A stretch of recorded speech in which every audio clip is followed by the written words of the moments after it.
నమస్కారం. ఘంటారావానికి స్వాగతం. ముందుగా ప్రధాన అంశాలు.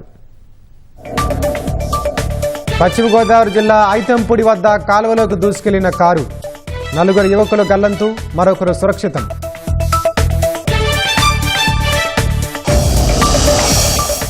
భోగాపురం ఎయిర్పోర్టుకు సులువుగా చేరుకునేలా ఆర్టీసీ ఏర్పాట్లు. రేపటి నుంచే రోడ్డెక్కనున్న 20 ఏరో ఎక్స్ప్రెస్ బస్సులు.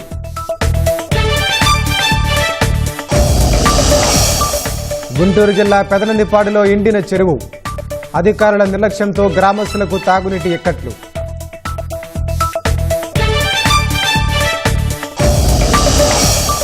పశ్చిమ బెంగాల్ మాజీ డిప్యూటీ స్పీకర్ ఆత్మహత్య. టీఎంసీ కార్యాలయంలో ఫ్యాన్కు ఉరేసుకున్న ఆశీష్ బెనర్జీ.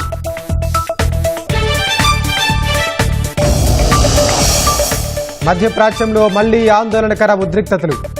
3 పైలట్లను బంధించారన్న Iran, తోసిపుచ్చిన Qatar.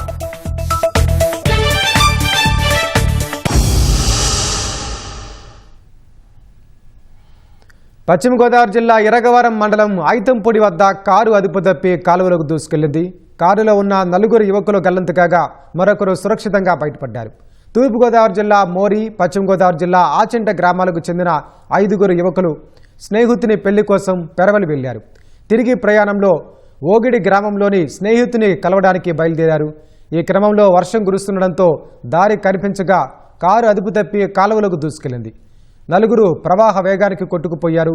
ఓ యువకుడు చెట్టు కొమ్మను పట్టుకుని స్థానికుల సహకారంతో బయటపడ్డాడు.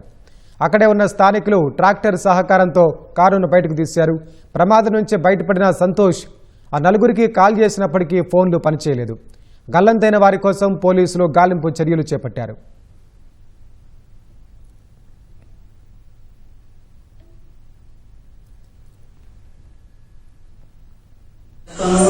పెళ్ళికి వెళ్ళాం. పెళ్ళి అయిన తర్వాత మళ్ళీ వాళ్ళ ఇల్లు చూడడానికి అని చెప్పి వెళ్ళి తిరిగి వస్తుండగా వర్షం వస్తాం వల్ల మరియు డ్రైవర్కి రోడ్డు సరిగ్గా అవ్వలేదు. దానివల్ల కారు కారులో పడిపోయింది. వడ్డించి వాళ్ళందరూ విండో ద్వారా నుంచి బయటకు వచ్చారు. లాస్ట్ నేను వస్తుండగా నేను కారు పైకి ఎక్కాను. వాళ్ళందరూ ఈదుకుంటా ఎదరికి వెళ్ళారు. నేను మాత్రం కారు పైన అలా ఉండిపోయాను. కారు పైన అలా ఉండిపోతే కారు అలా స్టక్ అయిపోయింది. వాళ్ళందరూ అలా ఈదుకుంటూ వెళ్ళిపోయారు. నేను అలాగా కాపాడని వస్తే 2 బండి మీద ఆగి ఒకడు దిగి చెయ్యి ఇసురుతాను, నువ్వు ఉరికంటే నేను ఉరికాను, కానీ చెయ్యి అందలేదు. అలాగా నేను ప్రయత్నించాను. కొద్ది ఎదరికి అలాగ ఈదిగితే ఒక కొమ్మ తగిలింది. కొమ్మ పట్టుకుని ఆగితే ఆ పక్కన వచ్చి పైకి లాగాడు. మా రోడ్డు పైకి వచ్చి వాటర్ లోపలికి వెళ్ళిపోయి వాటర్కి ఎక్కి అలా కూర్చున్నాము. తర్వాత పోలీసులు వచ్చి ఎంతమంది ఉన్నారు కార్లు? ఇప్పుడు కార్లు 5 మంది. 5 ఒకరు నువ్వు ఇంకా కనవ 4 అలాగా కొట్టుకుంటా ఆ కారు ట్రాక్టర్ ద్వారా లాగారు బయట.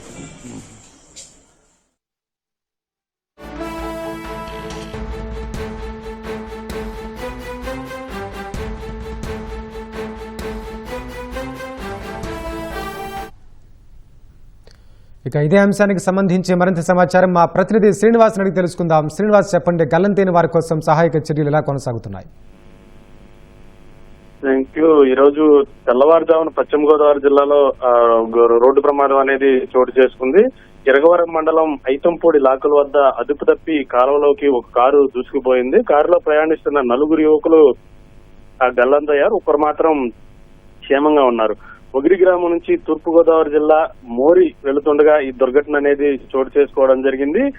పోతుల లక్ష్మీబాను, అలాగే రాజారాం, నాగిరెడ్డి ధన్వంత, అలాగే నాగ భక్తుల సాయి సూర్య వీళ్ళందరూ కూడా గల్లంతైనట్టు అధికారులు గుర్తించడం జరిగింది. ప్రధానంగా వీరు ఎవరైతే ఉన్నారో వీరందరూ కూడా తూర్పు గోదావరి జిల్లా వెళ్తుండగా ఈ దుర్ఘటన అనేది చోటు చేసుకోవడం జరిగింది. పోలీసు అధికారులు రంగంలో దిగి సహాయక చర్యలు అనేది చేపట్టడం జరిగింది. కారును కూడా ట్రాక్టర్ సహాయంతో బయటికి తీశారు. ప్రమాదం నుంచి గాయపడిన సంతోష్ సహకారంతో వారందరికీ ఇలా ఎవరైతే బాధితులు ఉన్నారో వారందరూ ఇళ్లకి ఫోన్ చేసి సమాచారం అయితే చెప్పడం జరిగింది. గల్లంతైన వారి కోసం అగ్నిమాపక శాఖ అలాగే పోలీసు అధికారులు కూడా వెతుకులాట ప్రారంభించారు. ప్రధానంగా తెల్లవారుజామున వర్షం పడడం వల్ల కారు అదుపు తప్పి కాలువలోకి వెళ్లిపోయినట్లు పోలీసులు గుర్తించడం జరిగింది. తాను వాహనంలో ముందుకు వెళుతున్న క్రమంలో చెట్టు కొమ్మ పట్టుకుని స్థానికుల సహాయంతో బయటపడినట్టు, ఈ ప్రమాదం నుంచి బయటపడిన సంతోష్ అనే వ్యక్తి చెప్పడం జరిగింది. ప్రధానంగా ఈ ఘటన జరగడంతో గల్లంతైన కుటుంబాలు మొత్తం కూడా విషాదంలో మునిగిపోయాయి. గల్లంతైన వారి కోసం పోలీసులు అలాగే అగ్నిమాపక శాఖ అధికారులు వెతుకులాట ప్రారంభించారు. ధన్యవాదాలు శ్రీనివాస్.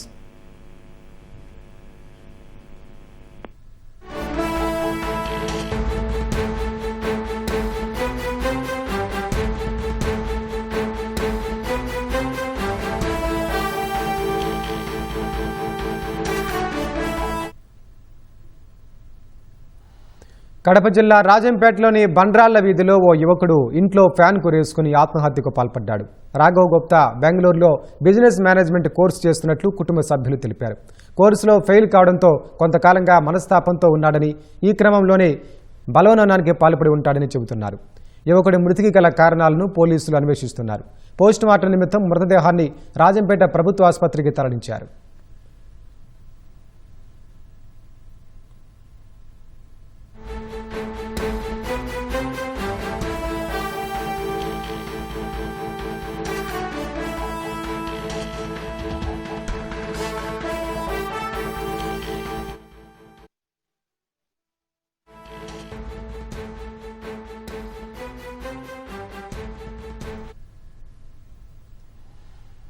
డిఎస్సి 2025 విజేతల ఆధ్వర్యంలో విజయవాడలో కాసేపట్లో భారీ ర్యాలీ జరగనుంది. ఆత్మగౌరవ ర్యాలీలో పాల్గొనేందుకు 4 జిల్లాల నుంచి టీచర్లు తరలివచ్చారు. మరింత సమాచారం మా ప్రతినిధి సాయికృష్ణ లైవ్ ద్వారా అందిస్తారు.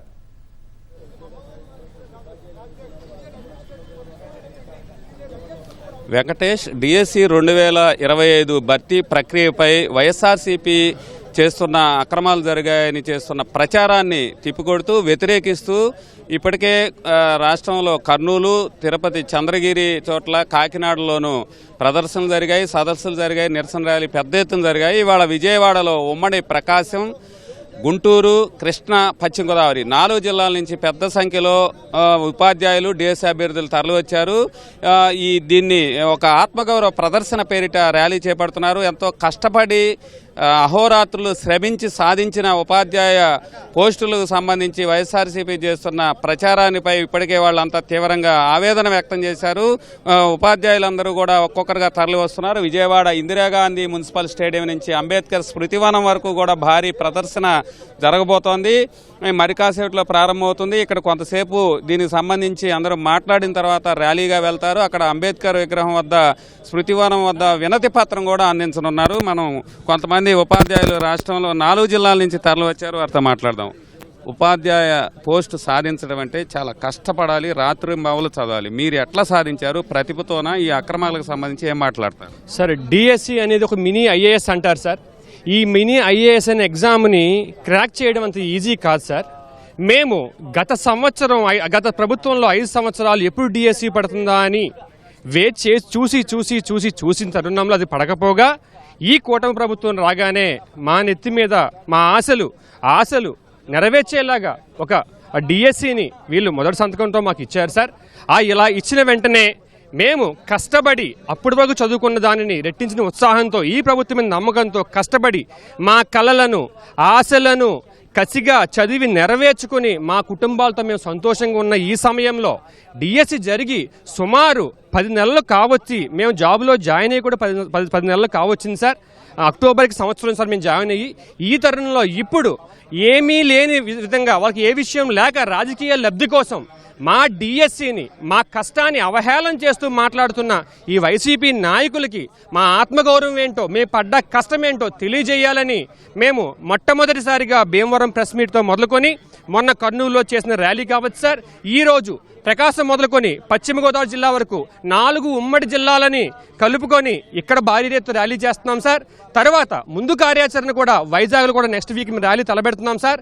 ఎందుకు ఎంత కష్టం ఉండదు, మాది కోపంగా సార్. మేము పడ్డ కష్టానికి అవహేళన గురవుతున్న ఈ సందర్భంలో మా బంధువులు, ఫ్రెండ్స్, ఇలాంటి వాళ్ళందరూ ఏంట్రా మీరు కష్టపడి చదివారన్నారు కదా, నువ్వు చదివావు కదా, ఫ్యామిలీకి దూరమే చదివావు, ఇలాంటి సందర్భంలో కూడా మీ మీద ఎందుకు వస్తున్నాయి ఇలాగా అంటే, ఇటువంటి ఆరోపణలు, దుష్ప్రచారాలు చేస్తున్న వాళ్ళకి గట్టి సమాధానం చెప్పడం కోసం CBT ఎగ్జామ్ అంటే తెలియని వాళ్ళకి, హారిజాంటల్ రిజర్వేషన్ అంటే తెలియని వాళ్ళకి, ఎగ్జామ్ ఎలా పెట్టాలో తెలియని వాళ్ళు మా మీద ఒక టీచర్ జాబ్ కూడా ఇవ్వని వాళ్ళు మా మీద దుష్ప్రచారం చేస్తున్నారు సార్. ఇలాంటి దుష్ప్రచారాలను తిప్పికొట్టడం కోసం మా ఆత్మ గౌరవంగా ఈ రోజుని మీ పెద్ద ఎత్తున ర్యాలీలు రాష్ట్ర వ్యాప్తంగా మేము ఏర్పాటు చేస్తున్నాం సార్. మీరు ఎక్కడి నుంచి వచ్చారు? డిఎస్సి ఉద్యోగం మీరు పరీక్ష రాసి ఉపాధ్యాయ పోస్ట్ ఎలా సాధించారు? సార్ నేను నర్సాపూర్ నుంచి వచ్చాను సార్. నాది వెస్ట్ గోదావరి నర్సాపూర్ నుంచి వచ్చాను. మన జరిగిన మెగా డిఎస్సి 25లో నేను స్కూల్ అసిస్టెంట్ ఇంగ్లీష్గా నేను సెలెక్ట్ అయ్యాను. చాలా ఆనందంగా ఉన్న టైంలో మాకు 4 నెలలు 5 నెలలు అయిపోయిన తర్వాత ఎంతో కష్టపడి తిండి తినక సరిగ్గా నిద్రపోక ఎన్నో కష్టాలు అనుభవించి వేచి చూసి మా కళలను మేము సాకారం చేసుకున్న రోజున మా మీద ఇది మీరు కష్టపడి చదవలేదు, మీరు కొనుక్కున్నారు, మీది మెగా డిఎస్సి కాదు, మాది డగా డిఎస్సి అని చెప్పేసి మా మీద బుర్ర జల్లుతున్నారు సార్. ఎంతో కష్టపడి మేము సాధించిన దాన్ని విలువ లేకుండా చేశారు సార్. వాళ్ళు మా మీద నిందలేశారు సార్. ఈ రోజు నా నిందలన్నీ తిప్పికొట్టి వాళ్ళు గుణపాఠం చెప్దామని ఇక్కడ ఏకమయ్యాం సార్. చెప్పండి, మీరు ఎక్కడి నుంచి? సార్ నాది భీమవరం అండి. భీమవరం నుంచి వచ్చాను. నేను డిఎస్సి చాలా కష్టపడి ఒక యజ్ఞంలాగా 2012లో ఎగ్జామ్ రాసాము, 18లో రాసాము, కోల్పోయాము, జస్ట్ మిస్ అయ్యాము. ఆ డిఎస్సి అనేది మాకు చిరకాల వాంఛ. ఎప్పటి నుంచో ఉపాధ్యాయ వృత్తిలో ఉంటూ ప్రైవేట్ రంగంలో గవర్నమెంట్లోకి రావాలి. మేము ఎలిమెంటరీ స్కూల్లో చదువుకున్నాం, గవర్నమెంట్ బోర్డ్ స్కూల్లో చదువుకున్నాం. అలాగా చదువుకునే విద్యార్థులకి పాఠం చెప్పాలనేటువంటి ఒక జీవితకాల వాంఛ నెరవేర్చుకోవడానికి ఇంతకాలం పట్టింది సార్. ఇది దాని రీజన్ ఏంటంటే పోస్ట్ పోన్ చేసుకుంటూ వెళ్ళడం. జగన్మోహన్ రెడ్డి గారు మేము వెంటనే తీస్తామన్నారు, తీస్తారని చెప్పి మేము ఎదురు చూసాం, కానీ తీయలేదు, ఉద్యోగాలు తీయలేదు. ఉద్యోగం తీసిన వెంటనే ఈ టీడీపీ గవర్నమెంట్ రాగానే మేము అలర్ట్ అయ్యాము. అప్పటి నుంచే మేము చాలా తీక్షణంగా ఎక్కువ చదవడం ప్రారంభించాము, కష్టపడ్డామండి. కష్టపడి సాధించుకున్న ఉద్యోగాలు ఇవి. దీన్ని అవహేళన చేస్తుంటే తట్టుకోలేక మేము ముందుకు రావడం జరిగింది. విద్యామంత్రి లోకేష్ గారు చెప్పారు, స్పష్టత ఇచ్చారు. పదే దీనికి సంబంధించి ఉన్నతాధికారులు చాలా స్పష్టత ఇచ్చారు. అయినప్పటికీ కూడా ఇంకా దీని మీద అక్రమాలు జరిగాయి, విచారణ చేయాలని వైఎస్ఆర్సీపీ చెబుతుంది. ఏమంటారు? ఎట్లా సాధించారు మీరు ఉపాధ్యాయ పోస్ట్? సార్ నేను వెస్ట్ గోదావరి నుంచి ఉండి నుంచి వచ్చానండి. నేను స్కూల్ అసిస్టెంట్ ఇంగ్లీష్ని 2025 డిఎస్సిలో సాధించాను. ఈ డిఎస్సి సాధించడం కోసం తప్పు చేసిన వాడికి శిక్ష వేస్తారు, కానీ మేము జాబ్ సాధించడం కోసం ఒక 2 సంవత్సరాల పాటు నాకు నేనుగా జైలు శిక్ష వేసుకొని 2 సంవత్సరాల పాటు కష్టపడి చదివి మా ప్రతిభను చూపించి మేము విజేతలుగా నిలబడ్డామండి. ఇది ఫేక్ డిఎస్ అని చెప్తుంటే మేము ఇక్కడికి ఎందుకు వచ్చామంటే అది ఫేక్ కాదు, ఫెయిర్ డిఎస్ అని చెప్పడానికే వచ్చామండి. ఇది ఎంత ఫెయిర్ డిఎస్సి అంటే ఆంధ్రప్రదేశ్లోనే కాదండి, ప్రపంచంలో ఏ మూలకి వెళ్ళినా సరే ఒక వ్యక్తికి ఎందుకు జాబ్ వచ్చింది, ఒక వ్యక్తి ఎందుకు జాబ్ రాలేదు అని చెప్పి డైరెక్ట్గా గూగుల్లోనే మనం సెర్చ్ చేస్తే మెరిట్ లిస్ట్ వస్తుందండి. అలాగే ఎడ్యుకేషన్ డిపార్ట్మెంట్ ఓపెన్ ఛాలెంజ్ చేస్తుంది. ఏమనంటే మీకు ఎవరికైనా జాబ్ రాలేదా, మీకు ఎందుకు జాబ్ రాలేదో మా దగ్గర రండి, మేము దానికి రీజన్ చెప్తామని చెప్తుందండి. అంత ఓపెన్ ఛాలెంజర్గా ఉండి అంత ఫెయిర్గా ఉన్నటువంటి డిఎస్సి మీద ఇది ఫేక్ డిఎస్ అని చెప్పి టీచర్ల మీద ఫేక్ అని ముద్ర వేసి బయట తరాలని తీర్చిదిద్దే టీచర్లని ఫేక్ అని చెప్పి మీరు సొసైటీకి ఏం మెసేజ్ ఇద్దామని చెప్పి ఇటువంటి కుట్రలు పండుతున్నారు. అది ఎట్టి పరిస్థితుల్లో కరెక్ట్ కాదని చెప్తున్నామండి. అమ్మా చెప్పండి, మీరు ఎక్కడి నుంచి వచ్చారు? ఉపాధ్యాయ పోస్టు ఎంత కష్టపడి సాధించారు? వైఎస్ఆర్సీపీ చేస్తున్న ప్రచారంపై మీరేమంటారు? ఏమండి, 5 సంవత్సరాలు మేము నోటిఫికేషన్ లేక చాలా ఇబ్బంది పడ్డామండి. 5 సంవత్సరాలు నోటిఫికేషన్ లేక చాలా ఇబ్బంది పడ్డామండి. మేము కోచింగ్ సెంటర్లు అమ్మట తిరిగి ఇదిగో మెగా డిఎస్సి, అదిగో మెగా డిఎస్సి అని ఎన్నో సంవత్సరాలు మేము చాలా ఇబ్బంది పడ్డామండి. చాలా ఇబ్బందులకు గురి చేసిన తర్వాత నోటిఫికేషన్ ఇచ్చి సీఎం చంద్రబాబు నాయుడు గారు మొదటి సంతకం పెట్టి సంవత్సరం పాటు మేము కూర్చొని చదువుకున్నాక ఇంత కష్టపడి చదివితే మీ డిఎస్సి కరెక్ట్ కాదని అంటాం. Merit list, selection list, final list అన్నీ వదిలారండి. అన్నీ చూసుకుంటే ప్రతి ఒక్కళ్ళ మార్కులు కనపడతాయి. ఇలా మమ్మల్ని ఇలా అనటం అనేది కరెక్ట్ కాదండి. చెప్పండి సార్. నా పేరు నాగరాజ్ సార్. మేము తిరువురు నుంచి వచ్చాము సార్. వైసీపీ ప్రభుత్వం అధికారంలో రావడానికి మెగా డిఎస్సి ఇస్తానని చెప్పేసి అధికారంలోకి వచ్చింది సార్. అధికారంలోకి వచ్చిన తర్వాత మెగా డిఎస్సి ఇవ్వకుండా టీచర్ ఉద్యోగ అభ్యర్థులను మోసం చేసి తర్వాత మెగా డిఎస్సి ఇచ్చిన ప్రభుత్వంపై నిందలు మోపటం, ఆ నిందల వల్ల టీచర్స్ అయిన మేము మా ఆత్మగౌరవాన్ని కోల్పోవాల్సి వస్తుంది. ఇలాంటి మాటలు తగినవి కాదు సార్. మీరు రాష్ట్రంలో ఇవి కాకుండా ఇంకా చాలా సమస్యలు ఉన్నాయి, వాటి మీద ప్రయత్నం చేసి మీరు మీరంటూ మీ పార్టీ అంటూ ఉందని నిరూపించుకోండి సార్. అంతేగాని పూర్తిగా ట్రాన్స్పరెంట్గా జరిగిన ఈ టీచర్స్ పోస్టులపై మీ అభియోగాలు సరైనవి కావు. వీటి వల్ల మేము మా ఆత్మగౌరవాన్ని కోల్పోవాల్సి వస్తుంది. మీరు సరైన నిర్ణయం తీసుకోండి సార్. ఎక్కడో సెంట్రల్ గవర్నమెంట్లో ఏదో పేపర్ లీక్ అయిందని చెప్పేసి దాన్ని అనుకూలంగా తీసుకొని ఆ పాయింట్ని మీరు పట్టుకొని ఇక్కడ కూడా ఏదో రాద్ధాంతం చేసి మా పార్టీ అంటూ ఉందని జనాల్లో తెలియజేసుకోవడం కోసం మీరేదో చేయాల్సిన అవసరం లేదు సార్. ఇదంతా కూడా ట్రాన్స్పరెంట్గా జరిగింది. ఐఏఎస్లు అందరూ కూడా వివరించారు, మీకు చాలాసార్లు తెలియజేశారు. ఇంకా మీరు కావాలనుకుంటే, మీరు అంత పూర్తిగా ట్రాన్స్పరెంట్గా జరుగుతుంది లేదు అనుకుంటే, మీరు ఆ వేకెన్సీస్ లిస్టులు ఇంకా ఆ సెలక్షన్ లిస్టు వచ్చినప్పుడే మీరు పూర్తిగా వెరిఫై చేయాల్సింది. అప్పుడు చేయకుండా ఇప్పుడు అంతా అయిపోయిన తర్వాత మీరు ఇప్పుడు వచ్చేసి ఏదో జరిగిందని అంటున్నారు. మీరు ఇది రాజకీయ లబ్ధి కోసం చేస్తుందే కానీ పూర్తిగా ప్రజల సంక్షేమం కోసం చేస్తున్నది కాదు. చెప్పండి అమ్మా, మీరు ఉపాధ్యాయ పోస్టు ఎలా సాధించారు? కష్టపడి సాధించారా? చేస్తున్న ప్రచారాల మీద ఏమంటారు? ఇప్పుడు చేస్తున్నటువంటి ప్రచారాలన్నీ దుష్ప్రచారాలండి. అది చాలా తప్పు. దయచేసి ఇక్కడ ఉంది కదండి, బురద జల్లద్దు. మేమందరం నిజంగానే చాలా కష్టపడి మేము ఈ పదవిని సంపాదించాము. సో దీన్ని దయచేసి బురద జల్లి మా యొక్క ఆత్మాభిమానాన్ని పాడు చేయొద్దని చెప్తున్నానండి. చాలా కష్టపడి తెచ్చుకున్నామండి ఉద్యోగం. ఇది చాలా కష్టపడి సాధించిన ఉద్యోగాలు. ఈ ఉద్యోగాలు మీద రకరకాల బురద జల్లుతున్నారు. దీన్ని తీవ్రంగా వ్యతిరేకిస్తామని ఉపాధ్యాయులు చెప్తున్నారు. కొంతమంది ఉన్నారు. చెప్పండి అమ్మా, మీరు ఎట్లా సాధించారు ఈ జాబు? దీని మీద కొంతమంది ఉపాధ్యాయులు కూడా ఉన్నారు, దీన్ని వారితో మాట్లాడదాం. చెప్పండి, మీరు ఎక్కడి నుంచి వచ్చారు? ఈ పోస్టు ఎలా సాధించారు? వైఎస్ఆర్సీపీ చేస్తున్న ప్రచారంపై ఏమంటారు? సార్ నమస్తే అండి, నా పేరు రమేష్ అండి. నేను ఎన్టీఆర్ జిల్లా తిరువురు నుండి రావడం జరిగింది. ఈ మెగా డిఎస్ అనేది చాలా పారదర్శకంగా జరిగిందని చెప్పేసి నేను చెప్తున్నానండి. ఎందుకంటే ఇక్కడ నేను దాదాపుగా 15 సంవత్సరాలు హార్డ్ వర్క్ చేసి పిల్లల్ని భార్యని వదిలిపెట్టి సమాజానికి దూరంగా ఉంటేనే ఈ యొక్క పోస్ట్ వచ్చిందని చెప్పుకోవచ్చు అనమాట. ఇక్కడ ఎవరు కూడా పేపర్ లీకేజ్ అయ్యి లేదనేమో కాపీయింగ్ జరిగేసి మేము ఉద్యోగం సంపాదించుకునే వాళ్ళం కాదండి. నాలెడ్జబుల్ పీపుల్ మేమంతా కూడా దాదాపు 10 ఏళ్ళు కూర్చొని కష్టపడితే వచ్చిన జాబ్ అనమాట. గత ప్రభుత్వంలో కూడా మేము ఆల్రెడీ ఈ యొక్క జాబ్ల కోసం ట్రై చేసామండి. కానీ ఎక్కడ కూడా ఎడ్యుకేషన్లో రిక్రూట్మెంట్ లేకపోవడం వల్ల చాలా బాధలు పడ్డాను అనమాట. ఈ ప్రభుత్వం వచ్చాక నారా చంద్రబాబు నాయుడు గారు మెగా డిఎస్సి అనేది తొలి సంతకం పెట్టేసి చాలా బ్రహ్మాండంగా లోకేష్ బాబు గారు చాలా మొదటిసారిగా విద్యాశాఖ మంత్రి అయినప్పుడు కూడా ఎంతో అనుభవం ఉన్న వ్యక్తిలాగా ఎంతో మంది అధికారులతో అనేక రకాలైన కేసులు కూడా ముందుగానే ఎలాంటి ప్రాబ్లమ్స్ వస్తాయని చూసి మెగా డిఎస్ని బ్రహ్మాండంగా సక్సెస్ చేసినటువంటి ఘనత అనేది ఓన్లీ మన నారా చంద్రబాబు నాయుడు గారికి లోకేష్ బాబు గారికి మాత్రమే అది సాధ్యపడిందండి. ఇక్కడ ఎక్కడ కూడా అది ప్రాబ్లమ్స్ అని ఏమీ లేవు. చాలా బ్రహ్మాండంగా మేము జెన్యూన్ అనమాట. ఇక్కడ మేము ఇవాళ ఇలా వచ్చామని కారణం అంటే మా ఆత్మగౌరవానికి ఇక్కడ ఆల్రెడీ కొంచెం ఇబ్బందికరమైన పరిస్థితి అనేది వచ్చిందనమాట. దానివల్ల మాత్రం ఇక్కడ మేము రోడ్డు మీద రావడం జరిగిందనమాట. కానీ ఎక్కడ కూడా ఈ యొక్క మెగా డిఎస్లో ఇది దగా డిఎస్ అని చెప్పేసి ఒక రకమైన తప్పుని ఒప్పుగా చేస్తున్నారనమాట.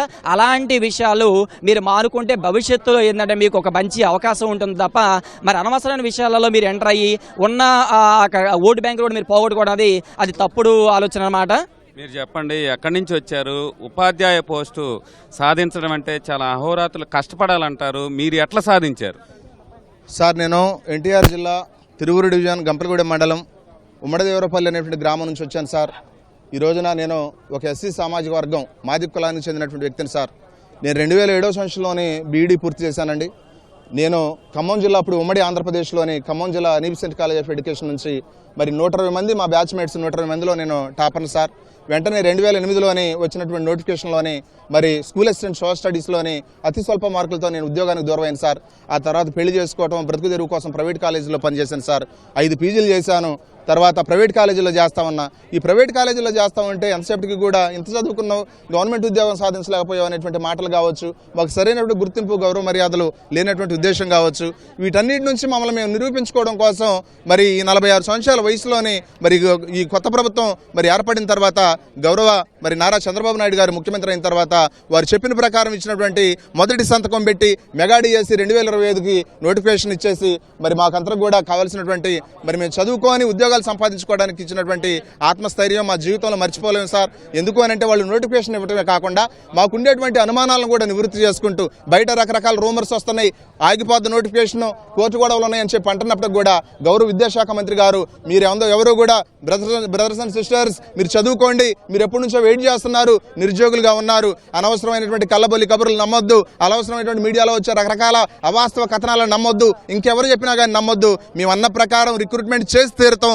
5 నెలల్లోనే 150 రోజుల్లోనే ఈ ప్రాసెస్ అంతా కూడా కంప్లీట్ చేస్తాం. మీరు చదువుకోండి అని చెప్పారు సార్. మేము నిజంగా అహోరాత్రులు కష్టపడి, నాకు మ్యారేజ్ అయింది సార్, 46 సంవత్సరాలు. నేను MA economics, MA Telugu, MEd, set, LLB చేసా. 20 సంవత్సరాల నుంచి ప్రైవేట్ కాలేజీల్లో పనిచేస్తా ఉన్నా. అటువంటి నేను డబ్బులు పెట్టుకోవాల్సిన అవసరం నాకేం వచ్చింది సార్? నేను చదువుకున్న చదివేంటి, నేర్చుకున్న విలువలేంటి, నేను సమాజాన్ని బాగు చేయడానికి వచ్చేటువంటి ఈ ప్రొఫెషన్కి సంబంధించి అంత విలువలకు దిగజారి ఉద్యోగాల్ని ఈ వయసులో కొనుక్కొని చేయాల్సినటువంటి అవసరం లేదు సార్. అవన్నీ కూడా అటువంటి తప్పుడు మాటలు మాట్లాడడం అనేటువంటిది అవాస్తవ, మరి కల్పితాలతో కూడినటువంటి మాటలు మాట్లాడడం ఇది వారికే తగింది. కానీ అటువంటి మాటలు మాట్లాడేటువంటి వాళ్ళు ఎక్కడైనా మానుకోవాలి. ఎందుకంటే గ్రామాల్లోని ఉపాధ్యాయ ఉద్యోగాన్ని సంపాదించినటువంటి మాకు సన్మానాలు చేస్తుంటే రాజకీయ నాయకులుగా, పాలకులుగా ఉన్నటువంటి మీరు మమ్మల్ని అవమానంగా దిగజారేటట్టుగా, మా ఆత్మగౌరవం దెబ్బతినేటట్లుగా మీరు మాట్లాడడం ఇది సమంజసం కాదు అని చెప్పి మీ స్టేట్మెంట్స్ మార్చుకోవాలని చెప్పి ఈ సందర్భంగా మేము ఖండిస్తూ మా ఆత్మగౌరవ ర్యాలీని ఈ రోజు కొనసాగించడానికి విజయవాడ నడిబడ్డుకు చేరుకున్నామని చెప్పి సగర్వంగా తెలియజేస్తున్నాను సార్. Thank you. చెప్పండి అమ్మా, ఎక్కడి నుంచి వచ్చారు? డిఎస్సి మీరు ఎట్లా సాధించారు?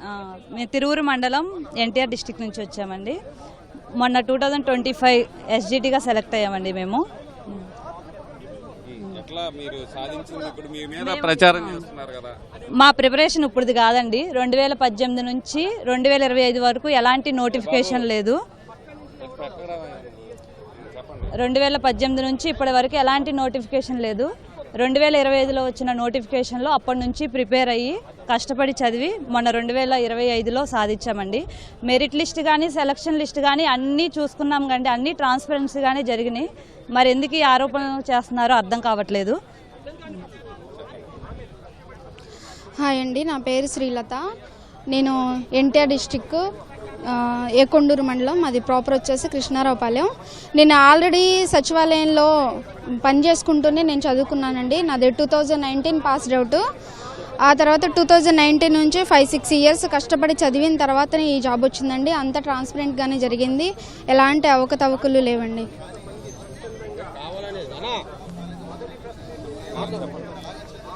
అంత ట్రాన్స్పరెంట్గానే జరిగిందండి. ఇది ఒక్కొక్కళ్ళ ఆవేదన.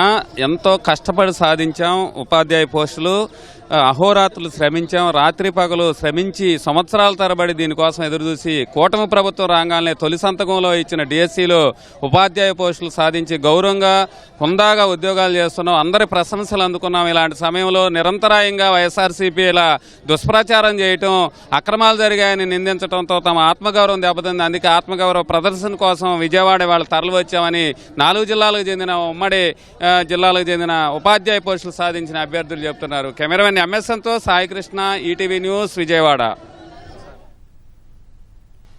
పశ్చిమ బెంగాల్ అసెంబ్లీ మాజీ డిప్యూటీ స్పీకర్ 5 సార్లు ఎమ్మెల్యేగా ఎన్నికైన టీఎంసీ నేత ఆశీష్ బెనర్జీ ఆత్మహత్య చేసుకున్నారు.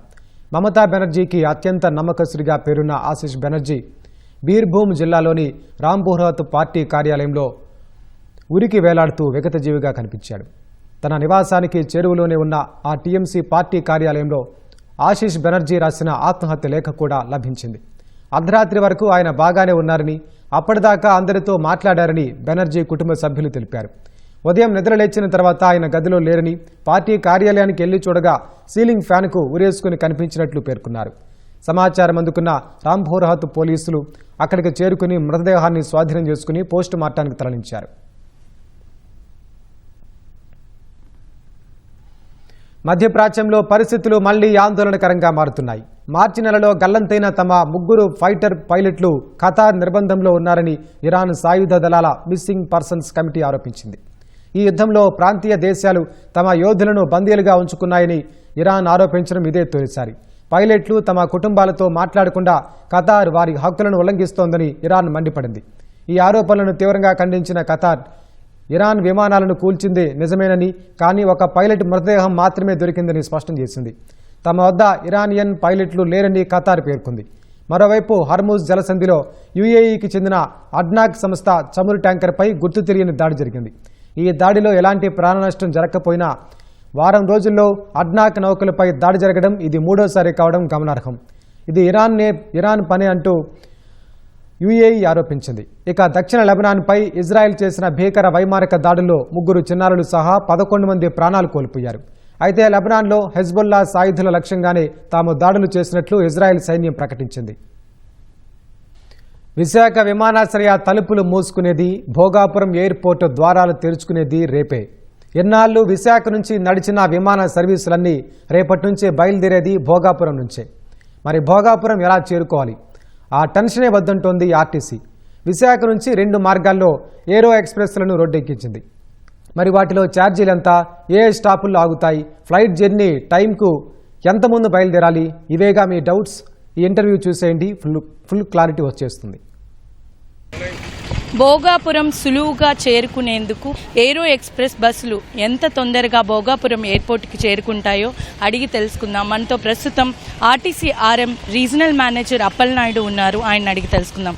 నమస్తే సార్, ముందుగా మీకు ఇండిపెండెన్స్ డే శుభాకాంక్షలు.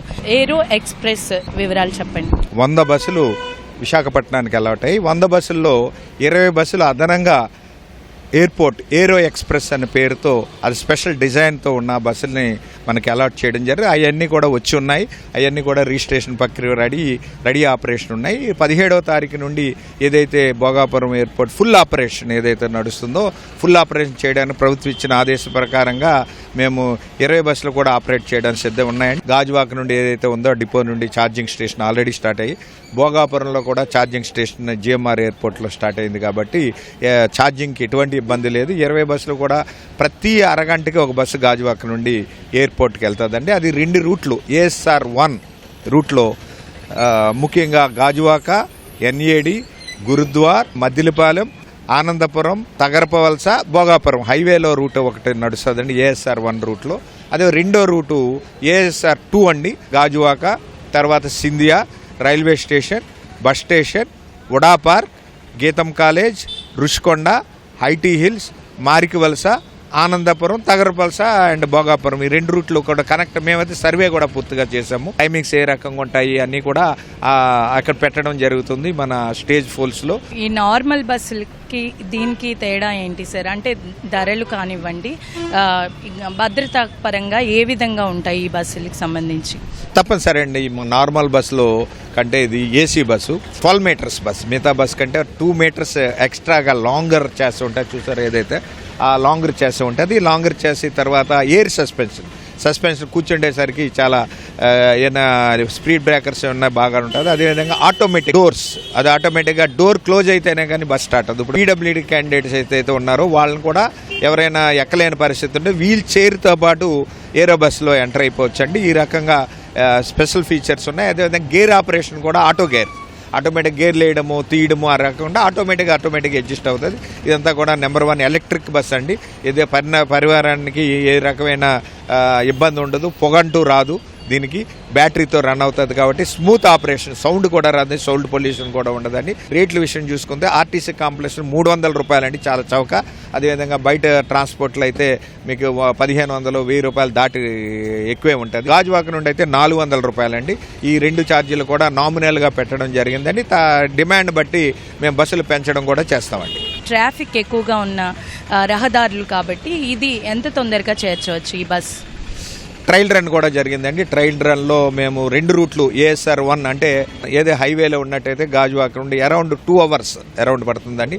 పీక్ అవర్ ట్రాఫిక్ ఉంటే 2 గంటల 10 నిమిషాలు అలా పడుతుంది. అదే మన బీచ్ రోడ్ బస్ అయితే 2 అవర్స్ 15 మినిట్స్ అలా పడుతుందండి. దీని టైమింగ్స్ కొత్త కాబట్టి కొద్దిగా డ్రైవర్లు అలవాటు పడాక ఈ రన్నింగ్ టైం ఇంకా తగ్గించడానికి పూర్తిగా చేస్తాం. ప్రయాణికులకి విజ్ఞప్తి ఏంటంటే ఏరో ప్రయాణికులకి కనెక్టివిటీ వాయు మార్గాన్ని మేము సుముఖం చేస్తున్నాం కాబట్టి త్వరగా కనీసం 3 అవర్స్ ముందైనా మనం బయలుదేరినట్టయితే ఒకవేళ ట్రాఫిక్ జామ్స్ ఉండొచ్చు, సిటీలో కనెక్టివిటీ వలన ఏమైనా జరగవచ్చు. కాబట్టి మనకి ముందుగా 3 అవర్స్ ముందుగా బయలుదేరాలని మాకు విజ్ఞప్తి అండి. అరగంట బస్సు ఉంటుంది. ఎయిర్పోర్ట్ నుండి కూడా 40 డిపార్చర్స్ ఉదయం 4 గంటల నుండి 40 డిపార్చర్ నైట్ 22 అవర్స్ ఉంటుందండి. దీనికి తగ్గట్టుగా డిమాండ్ పెరిగితే మేము బస్సులు కూడా పెంచడానికి ఏసీ బస్సులు అండి, ఇవన్నీ కూడా ఏసీ బస్సులు పెంచడానికి సిద్ధంగా ఉన్నాం. భోగాపురం ఎయిర్పోర్ట్కి చేరుకోవాలనుకునే ప్రయాణికులు ఏరో ఎక్స్ప్రెస్ బస్సు సౌకర్యాలను వినియోగించుకోవాలని ఆర్ఎం కోరుతున్నారు. కెమెరా పర్సన్ నరేష్తో ఉషారాణి, ఈటీవీ న్యూస్, విశాఖపట్నం.